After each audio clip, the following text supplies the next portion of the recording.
So what kind of movement behavior can you expect out of your newborn? I'm Dr. Bill Tortoriello, your local DNS Pediatric Practitioner. Stick around for some good quality information.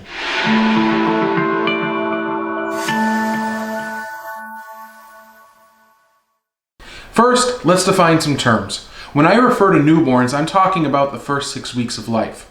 Also, you might hear me use terms like typical, ideal, or physiologic.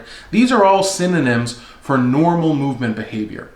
Finally, if your children or patients display movement behaviors that conflict with the information provided here, this is not an immediate cause for concern, so don't be worried.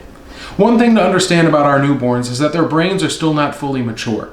This means that they're unable to stabilize themselves regardless of what position you place them in. They can't perform any isolated, purposeful, controlled movements at this time.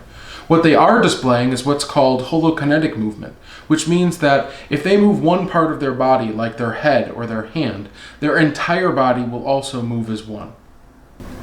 While we're on the subject of newborn movement quality, we expect to see a certain amount of circular, elegant, fluent, even writhing type motions, which we describe as physiologic or normal. Also, in terms of movement amplitude or speed, they should be slow to moderate, nothing large or herky-jerky or quick or sudden. These are not found in the typical newborn.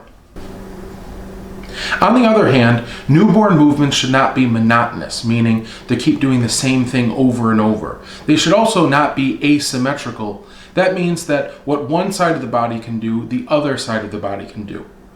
Another thing to note is that infants typically have a certain predilection, meaning they like to have their head turned to one side and not the other.